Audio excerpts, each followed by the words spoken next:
देखिए अभी भी बहुत सारे पेंशनर्स को ओआरओपी 3 के पीपीयू को लेकर के कंफ्यूजन है और हमारे पास बहुत सारे कमेंट्स भी आ रहे थे। तो मैं एक चीज़ आपको क्लियर कर दूं कि ओआरओपी 3 में जो आपका नया पीपीओ यानी कि कॉरिजेंडम पीपीओ जनरेट हुआ है, बना हुआ है, तो आपको बढ़ा हुआ पेंशन मिलेगा, यानी ओआरओपी 3 के अकॉर्डिंग रिवाइज पेंशन दिया जाएगा। तो यहीं पर एक सवाल आ जाता है कि जिन पेंशनर का पीपीओ नंबर जनरेट नहीं हुआ है उनके साथ क्या होगा, उनका क्या होगा। तो उनको बढ़ा हुआ पेंशन नहीं मिलेगा, उनको पहले वाले रेट पे ही पेंशन मिलेगा। और इसके बारे में मैं आपको डिटेल में बताने वाला हूँ, स्टेप बाय स्टेप बताने वाला हूँ। वीडियो काफ़ी छोटा होगा, इसलिए शुरू से लेकर लास्ट तक जरूर देखिएगा। और अभी तक अगर आपने ईटीज इंडिया चैनल को सब्सक्राइब नहीं किया है तो सब्सक्राइब कर लीजिए, बेल आइकन को भी दबा दीजिए, सो दैट ऐसे लेटेस्ट इन्फॉर्मेशन आपको हमेशा मिलते रहे। देखिए इसके पहले हमने बहुत सारे टॉपिक्स कवर अप किए हैं, जैसे कि क्या आपको अक्टूबर के पेंशन का मैसेज मिला, पेंशनर अपना लाइफ सर्टिफिकेट भरने का ड्यू डेट खुद से कैसे देख सकते हैं, जो रिटायर हो गए पेंशनर उनका 15 साल तक का पैसा काटा गया उसका क्या हिसाब किताब है, पेंशनर बढ़ोतरी पर अभी तक कोई सुनवाई नहीं हुई है, 2006 से पहले आए पेंशनर्स में किस रैंक को 8,330 रुपए का एरियर मिला है, हर टॉपिक्स कवर किया है। इसलिए मेक श्योर है कि आपने ईटीच इंडिया चैनल को सब्सक्राइब किया हुआ है। चलिए अब आते हैं हम अपने टॉपिक पे कि लाइक जो ओआरओपी 3 के पीपीओ को लेकर के बात कही जाती है तो उसमें क्या अपडेट है। देखिए यहाँ पर एक चीज आप अच्छे से समझ लीजिए कि ओआरओपी 3 का पीपीओ अगर आपका बन गया है उनको ओआरओपी 3 के अकॉर्डिंग बढ़ा हुआ पेंशन मिलेगा। जिनका अभी तक नहीं बना, जो कि हमेशा एक सवाल बना रहता है कि अभी भी बहुत सारे ऐसे पेंशनर है जिनका ओआरओपी 3 के अकॉर्डिंग नया पीपीओ जनरेट ही नहीं हुआ है, तो जाहिर सी बात है कि उनको अभी इंतजार करना होगा, क्योंकि उनको जो है पुराने रेट पर ही पेंशन मिलेगा। ये चीज़ आप अच्छे से समझ लीजिए। और इसके हमारे पास कमेंट्स आ रहे थे बहुत सारे, तो इसलिए हमने ना सोचा इसके ऊपर एक सेपरेट वीडियो बना देते हैं। तो वीडियो बनाने का मकसद यही है कि अगर ओआरओपी की 3 के अकॉर्डिंग अगर आपको पीपीओ जनरेट हो गया है और अगर आपका पीपीओ नहीं जनरेट हुआ है तो क्या होगा। अगर आपका पीपीओ जनरेट नहीं हुआ है तो ओल्ड रेट जैसे जो पहले आपको पेंशन मिलता था वही पेंशन मिलेगा, कोई बढ़ोतरी देखने को नहीं मिलेगी। अगर आपका पीपीओ जनरेट हो गया है नया वाला तो आपको नए रेट पे पेंशन मिलेगा। पेंशन जो भी मिलेगा वो 50% डीआर के साथ ही दिया जाएगा, अभी तक ये कहा जा रहा है। क्योंकि अभी देखिए कंफ्यूजन बना हुआ है कि अक्टूबर के पेंशन से पहले क्या दिवाली आ रही है तो क्या 53% डीआर जो है वो कंफर्म मिलेगा। 53% डीआर कहने का मतलब कि 4 महीने का एरिया, तो पेंशनर को कुछ बेनिफिट हो जाता है इसमें। लेकिन बात दरअसल ये है कि सरकार की तरफ से और डीओ पीपीडब्ल्यू की तरफ से कोई नोटिफिकेशन, कोई आदेश जारी नहीं किया गया है। तो ऐसे में ये कहना कि लाइक 53% का डीआर, ये बिल्कुल गलत है। जो एक्चुअल अपडेट है, जो एक्चुअल न्यूज़ है वो यही है कि अभी आपको अक्टूबर का पेंशन 50% डीआर के साथ मिलेगा, जो पहले आज तक मिलते आ रहा था सेम चीज। ये कंफ्यूजन आई होप कि आपका दूर हो गया होगा। दूसरा कंफ्यूजन, जिनका बढ़ा हुआ पेंशन सितंबर में मिला था, ओआरओपी 3 रिवाइज हुआ था उसके लिए, तो अक्टूबर में भी जाहिर सी बात है बढ़ा हुआ पेंशन मिलेगा।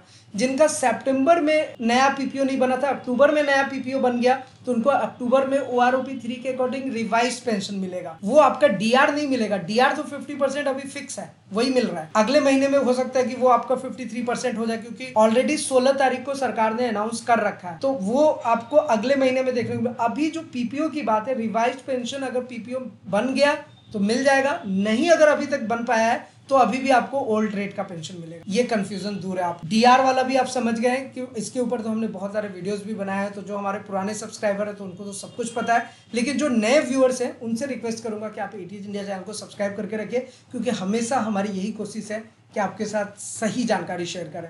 तो जो 50% डीआर है वो तो आपको मिलेगा ही। अभी 53 वाला भी ऐसा माना जा रहा है कि 1-2 दिन में अपडेट आना चाहिए। हालांकि अभी तक तो यही एक्सपेक्टेशन था कि दिवाली से पहले ये देखने को मिलेगा, क्योंकि इससे पेंशनर को बेनिफिट होता है और दिवाली इतना बड़ा फेस्टिवल है। लेकिन अभी ऐसा कोई अपडेट आया नहीं सरकार की तरफ से। एक सरकार की बहुत बड़ी मिस्टेक है, ये नियम कायदे में ही गलतियां हैं, और इसीलिए मैं हमेशा इस बात को दोहराता हूँ कि जो गलतियां ओआरओपी 1 में हुई वही ओआरओपी 2 में होता है और वही ओआरओपी 3 में होता है, और यही गलतियां हमेशा आगे चलती रहेंगी अगर नियम कानून को चेंज नहीं किया गया।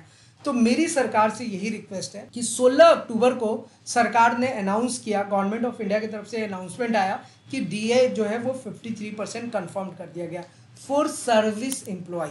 मतलब कि पेंशनर को हमेशा 10 दिन के बाद ये अपडेट दिया जाता है। आज तो 15 दिन हो गए, मतलब 16 अक्टूबर के बाद आज 29 अक्टूबर हो गया, करीब करीब 14 से 15 दिन हो गए, लेकिन अपडेट नहीं आया, आना चाहिए था। अगर पहला आप बैक एंड हिस्ट्री निकालेंगे तो पहले हर बार पेंशनर सर्विस एम्प्लॉई को देने के बाद पेंशनर को 10वें से 11वें दिन में वो अपडेट आ जाता था, लेकिन इस बार कोई अपडेट ही नहीं आया। तो जाहिर सी बात है कि 53% मिलेगा नहीं। हालांकि मिल जाता तो 4 महीने का एरियर होता, पेंशनर का कुछ भला हो जाता, लेकिन अभी तक ऐसा कोई अपडेट। तो मेरा सरकार से ये कहना है, और हम और आपको मिल करके इस पर आवाज़ उठाना चाहिए, क्योंकि इस पर ना बहुत सारे लोग बात ही नहीं करना चाहते, लेकिन ये मिस्टेक है। अगर आप पेंशनर के साथ भेदभाव क्यों कर रहे हैं? आप जस्ट इमेजिन कीजिए कि पेंशनर जो सर्विस एम्प्लॉय के बाद ही तो पेंशनर बनता है ना, तो सर्विस एम्प्लॉय को आप 10 दिन पहले अपडेट देते हैं, पेंशनर को आप ऑलमोस्ट 15 दिन लेट कर देते हैं, 11 दिन लेट कर देते हैं। तो बेटर है कि आप दोनों को एक साथ दें। इसमें आपकी क्या राय है, आप नीचे कमेंट करके बताइएगा। तो ये जो पीपीओ वाला कंफ्यूजन था ये दूर हो गया होगा, और आई होप कि आपको पीपीओ डाउनलोड करना भी आता होगा। देखिए मैंने ऑलरेडी आपको बताया कि स्पर्श पेंशन पोर्टल पे आप खुद से लॉगिन कीजिए। लॉगिन करने के लिए आपको क्या करना है, यूजर नेम और पासवर्ड डालना है। ये तो मैंने स्पर्श पोर्टल को लॉगिन किया हुआ है, इसलिए आपके पास ऐसा डैशबोर्ड दिख रहा है। जब आप स्पर्श पेंशन पोर्टल में नहीं लॉगिन किए रहेंगे तो आपको कुछ इस तरीके का डैशबोर्ड दिखता है, और यहाँ पर आपको लॉगिन बटन पर क्लिक करना है, यूजर नेम और पासवर्ड डालेंगे, कैप्चा कोड देंगे जो ऊपर में लिखा हुआ है एज इट इज नीचे, एंटर करेंगे, लॉगिन बटन पे क्लिक करेंगे, एक ओटीपी मांगा जाएगा जो आपके मोबाइल और ईमेल आईडी पे जाता है, वो ओटीपी डालेंगे, उसके बाद आप इस वाले डैशबोर्ड में आ जाएंगे। तो यही सिंपल सा स्टेप है। जब आप यहाँ पर आ जाते हैं तो यहाँ से आप अपना पीपीओ देख सकते हैं। उसके लिए आपको माई डॉक्यूमेंट्स में जाना होगा, और यहाँ पर पेंशनर कॉरिजेंडम पीपीओ है, यहाँ से आप अपना पीपीओ डाउनलोड कर सकते हैं। देखिए यहाँ पर 3 पीपीओ है, तो जो कॉरिजेंडम पीपीओ है वही वाला आपको डाउनलोड करना है, लेटेस्ट वाला। जो पेंशनर का पीपीओ है वहाँ पर नॉट डेटा अवेलेबल आएगा। पेंशन इंटाइटलमेंट डिक्लेरेशन और फॉर्म 16 भी डाउनलोड कर सकते हैं आप यहाँ से, और जो आपका पेंशन स्लिप है वो तो आप डाउनलोड कर ही सकते हैं। तो ये सारी चीज़ें हैं जो आप यहाँ से बहुत ही आसान तरीके से परफॉर्म कर सकते हैं। तो अब अगर हम कॉरिजेंडम पीपीओ पे ऐसे क्लिक करेंगे और यहाँ पे ऐसे क्लिक करेंगे तो ये पीडीएफ डाउनलोड हो जाता है, और यहाँ पर जो आपका रिवाइज्ड पेंशन है वो आपको यहाँ पर देखने को मिल जाएगा। और ये देखिए ना, यहाँ पर ना विथ इफेक्ट फ्रॉम आता है, इसके बारे में हमने डिटेल में बताया हुआ है, 1 जुलाई 2024। तो यही चीज़ आपको देखना है। यहाँ पर सर्विस पेंशन एलिमेंट पेएबल पे आपको दिख जाएगा। तो अगर आपका पीपीओ नया जनरेट हुआ है तो ये देखिए 1 जुलाई 2024 से जो रिवाइज हुआ है वो आपको दिखेगा। तो इस तरीके से आप देख सकते हो। हालांकि किस तरीके से इसको देखना है, ऑपरेट करना है, हर चीज़ें तो हमने आपको बता ही रखी है। तो आप भी अपना चेक कीजिए। कोई अगर आपको इसमें कुछ क्वेश्चन रह जाए, कोई क्वेरीज रह जाए, नीचे कमेंट करके पूछिएगा। और एक लाइफ सर्टिफिकेट को लेकर के हमेशा तैयार रहिए। जिनका ड्यू डेट अगर अक्टूबर में दिख रहा है तो भर ले। जैसे अभी हमारा ड्यू डेट देखेंगे तो ये 31 अक्टूबर 2025 दिख रहा है, मतलब हमने अपना लाइफ सर्टिफिकेट प्रॉपर वे में अप टू डेट करके रखा हुआ है। तो आप भी अपडेट कर लीजिए अगर आपका अक्टूबर में दिख रहा है। आने वाले टाइम में नवंबर में ज़्यादातर पेंशनर का ड्यू डेट दिखता है, तो वो नवंबर में अपना लाइफ सर्टिफिकेट सबमिट कर ले, और जिनका दिसंबर में दिखता है वो दिसंबर में सबमिट करेंगे। तो इस तरीके से आप अपना लाइफ सर्टिफिकेट, जीवन प्रमाण पत्र को भी अपडेटेड रखिए। और अगर आपको लाइफ सर्टिफिकेट जमा करने में कोई प्रॉब्लम आ रही है हमारे साथ ज़रूर पूछिएगा। वैसे आप चाहें तो स्पर्श पेंशन पोर्टल पर यहाँ पे क्लिक करके अपना लाइफ सर्टिफिकेट सबमिट कर सकते हैं। ये आधार नंबर से हो जाएगा, बस इसके लिए एक बायोमेट्रिक डिवाइस चाहिए। और अदरवाइज अगर आप फ़ोन से करना चाहते हैं तो ये जीवन प्रमाण का एप्लीकेशन है। डाउनलोड बटन पे क्लिक करेंगे, नीचे में ईमेल आईडी कैप्चा कोड डालेंगे, एक डाउनलोड लिंक आपके मोबाइल पे आएगा, और उसके बाद आप अपना लाइफ सर्टिफिकेट सबमिट कर सकते हैं। और उसका भी कंप्लीट ट्यूटोरियल हमने बनाया हुआ है स्टेप बाय स्टेप। बहुत सारे पेंशनर ने उस वीडियो को देखा और सब ने बोला कि बहुत अच्छा वीडियो बना था। बहुत सारे लोगों को उस वीडियो से हेल्प भी मिला। उस वीडियो का लिंक आपको नीचे डिस्क्रिप्शन में दे दूंगा। तो फिलहाल आज की इस वीडियो में इतना ही, फिर मिलते हैं किसी नेक्स्ट इंटरेस्टिंग वीडियो में। तब तक के लिए सलाम दुआ को प्रणाम, सत श्री अकाल। Keep watching, keep smiling. अपना और अपने साथ सबका ख्याल रखिए। जय हिंद, वंदे मातरम।